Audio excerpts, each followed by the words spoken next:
Chemistry की इस video में हम सीखेंगे हाइब्रिडाइजेशन क्या होता है। हाइब्रिडाइजेशन की ज़रूरत क्यों पड़ी, साइंटिस्ट लोगों ने हाइब्रिडाइजेशन का कॉन्सेप्ट क्यों बनाया, उसे समझेंगे। जैसे अगर हम मैथेन को देखें तो मैथेन का मॉलिक्यूलर फार्मूला होता है CH4। अगर हम इसकी VBT के अनुसार, वैलेंस बॉन्ड थ्योरी के अनुसार मैथेन का स्ट्रक्चर बनाएं तो हम देखेंगे कि इसमें सेंट्रल एटम कौन सा है। सेंट्रल एटम है इसमें कार्बन। कार्बन का एटॉमिक नंबर होता है 6। अगर इसका इलेक्ट्रॉनिक कॉन्फ़िगरेशन किया जाए तो इसका इलेक्ट्रॉनिक कॉन्फ़िगरेशन होगा 1s2, 2p2, 2s2 and 2p2। तो यहाँ पर देखेंगे कार्बन के वैलेंस शेल में, संयोजी कोष में 2 और 2 4 इलेक्ट्रॉन है। 2 इलेक्ट्रॉन s कक्षक में है और 2 इलेक्ट्रॉन p कक्षक में है। ये एक कक्षक और एक दूसरा इलेक्ट्रॉन। तो ये कार्बन का इलेक्ट्रॉनिक कॉन्फ़िगरेशन है। कार्बन केंद्रीय परमाणु है। अगर कार्बन केंद्रीय परमाणु है तो एक कार्बन से 4 हाइड्रोजन परमाणु जुड़े हैं।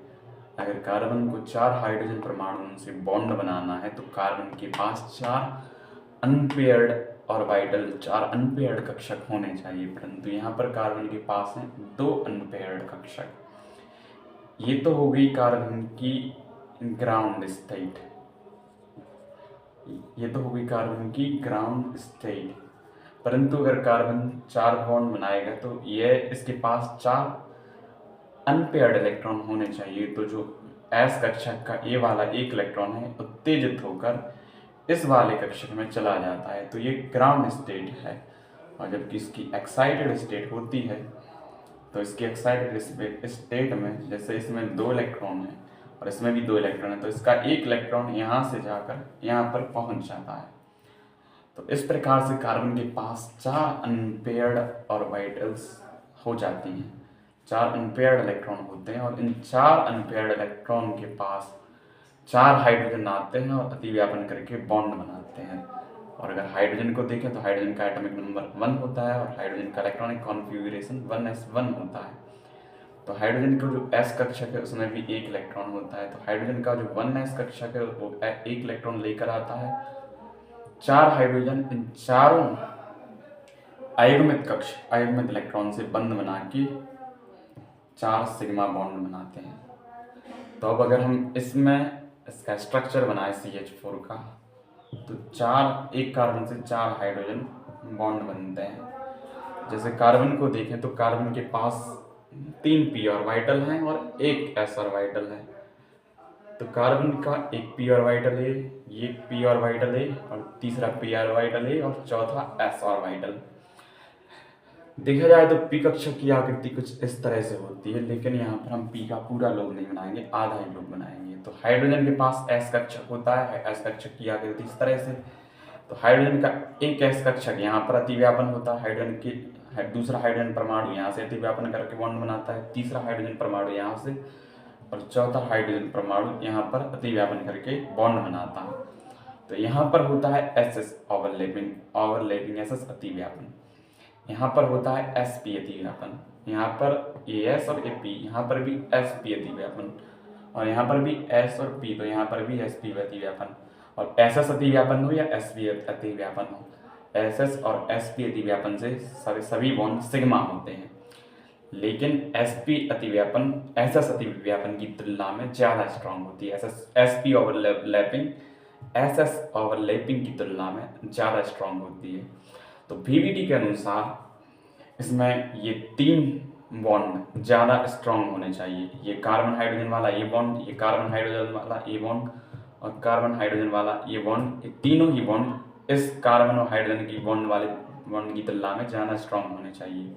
और VBT के अनुसार ये तीनों ही कक्षक एक दूसरे से, तीनों ही बॉन्ड के बीच 90 डिग्री का एंगल होता है, क्योंकि जो p कक्षक है, तीनों ही p कक्षक आपस में 90 अंश के कोण पर आपस में 90 अंश का कोण बनाते हैं। तो लेकिन जब रिसर्च हुई तो कहानी कुछ अलग निकली। रिसर्च में जब साइंटिस्ट लोगों ने रिसर्च की तब पाया कि ये चारों ही बॉन्ड एंगल समान स्ट्रेंथ के हैं, चारों ही बॉन्ड एंगल को तोड़ने में समान ऊर्जा देनी पड़ी है। तो BBT इसका जवाब नहीं दे पाई। और जो बॉन्ड एंगल निकाला गया तो बॉन्ड एंगल 90 डिग्री ना होकर 109 डिग्री 28 मिनट का बॉन्ड एंगल निकला। तो वैलेंस बॉन्ड थ्योरी इन बातों का जवाब नहीं दे पाई। तब साइंटिस्टों ने एक नए थ्योरी विकसित की और उसे संकरण नाम दिया गया। अब संकरण क्या होता है उसे समझेंगे। अब हम समझेंगे हाइब्रिडाइजेशन क्या है। तो जब दो या दो से अधिक कक्षकें समान ऊर्जा की या लगभग समान ऊर्जा की कक्षकें आपस में मिलकर उतनी ही नई कक्षकों का निर्माण करती हैं तो इस प्रक्रिया को हम बोलते हैं संकरण। संकरण जैसे अब संकरण के अनुसार हम मेथेन की स्ट्रक्चर समझेंगे। तो मेथेन का फॉर्मूला CH4, यहाँ पर कार्बन का इलेक्ट्रॉनिक कॉन्फ़िगरेशन होगा 1s2 2s2 और 2p2। तो यहाँ पर ये ग्राउंड स्टेट है, S कक्षक में 2 इलेक्ट्रॉन और इस P कक्षक में भी 2 इलेक्ट्रॉन। ये ग्राउंड स्टेट जब एक्साइटेड स्टेट होगी कार्बन की तो एक्साइटेड स्टेट में ये वाला 1 इलेक्ट्रॉन यहाँ से यहाँ आ जाएगा। तो यहाँ पर बचेगा 1 इलेक्ट्रॉन, यहाँ पर 1 इलेक्ट्रॉन, यहाँ पर 1 इलेक्ट्रॉन, यहाँ पर 1 इलेक्ट्रॉन। ये 1s कक्षक और यहाँ पर भी 2 इलेक्ट्रॉन, यहाँ पर भी 2 इलेक्ट्रॉन।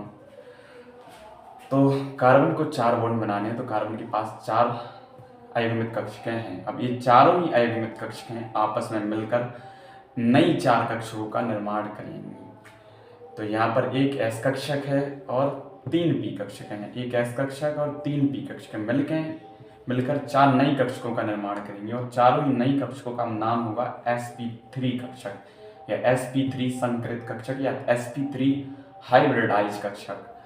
S कक्षक की आकृति गोलाकार, P कक्षक की आकृति डंबलाकार होती है। जब S कक्षक में P कक्षक मिलेगा तो हम हाइब्रिड कक्षक की आकृति हम कुछ इस तरह से बनाते हैं, एक बड़ा लोब और एक छोटा लोब। तो ये हाइब्रिड कक्षक की स्ट्रक्चर बनाते हैं। तो हम समझेंगे इसके अनुसार। तो ये 3 कक्षकें आपस में मिलकर 4 नई कक्षकों का 4 नई हाइब्रिड ऑर्बिटल का निर्माण करती हैं। ये 2s कक्षक तो हाइब्रिड नहीं होंगी, संकरित नहीं होंगी, बल्कि ये 4 कक्षकें आपस में संकरित होकर 4 नई कक्षकों का निर्माण करेंगी। तो ये तो 1s2 ज्यों का त्यों रहेगा और ये 4 कक्षकें हो जाएंगी हाइब्रिड कक्षक या संकरित कक्षक और चारों ही संकरित कक्षकें कहलाएंगी sp3। ये भी sp3 और ये भी sp3, ये भी sp3 और चारों ही के पास एक एक अनपेयर्ड इलेक्ट्रॉन उपस्थित है।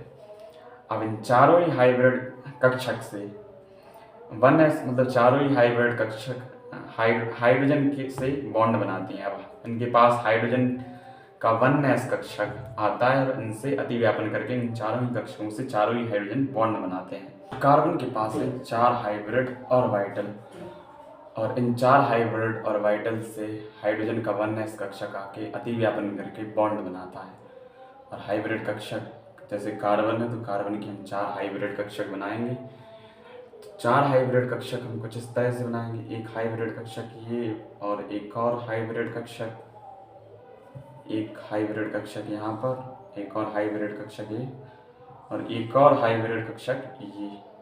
तो कार्बन की ये 4 हो गई हाइब्रिड कक्षक। इन चारों ही हाइब्रिड कक्षकों, हाइब्रिड अर्थात संकरित कक्षकों से हाइड्रोजन का 1s कक्षक आकर अतिव्यापन करता है। तो हाइड्रोजन का एक हाइड्रोजन का 1s कक्षक यहाँ आएगा, दूसरा हाइड्रोजन का 1s कक्षक, तीसरे हाइड्रोजन का 1s कक्षक, चौथे हाइड्रोजन का 1s कक्षक। तो यहाँ पर देखें तो यहाँ पर sp3 हाइब्रिड sp3 कक्षक ये और s कक्षक ये। तो यहाँ पर होगी sp3s ओवरलैपिंग, sp3s अतिव्यापन, यहाँ पर भी sp3s अतिव्यापन, यहाँ पर भी sp3s अतिव्यापन, यहाँ पर भी sp3s अतिव्यापन।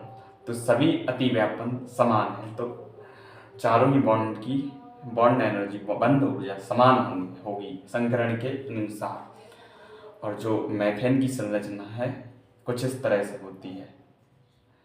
इसको बोर्ड पर पूरी तरह से नहीं बनाया जा सकता, लेकिन मेथेन की जो संरचना होती है वह होती है टेट्राहेड्रल अर्थात चतुष्फलकीय। और 2 बॉन्ड के बीच में जो बॉन्ड एंगल होता है वो होता है 109 डिग्री 28 मिनट। तो यहाँ पर बॉन्ड एंगल 109 डिग्री 28 मिनट होगा, यहाँ पर भी 109 डिग्री 28 मिनट, यहाँ पर भी 109 डिग्री 28 मिनट और यहाँ पर भी 109 डिग्री 28 मिनट का बॉन्ड एंगल होगा। तो चारों ही बॉन्ड एंगल 109 डिग्री 28 मिनट के होते हैं।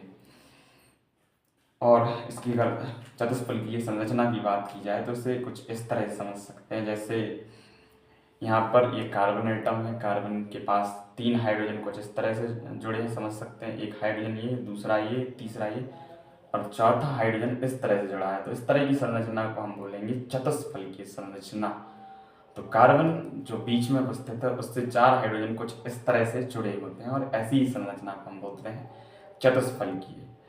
तो जिस भी अणु में sp3 संकरण होता है लगभग उस अणु की संरचना इस तरह की अर्थात चतुष्फलकीय होती है, टेट्राहेड्रल होती है।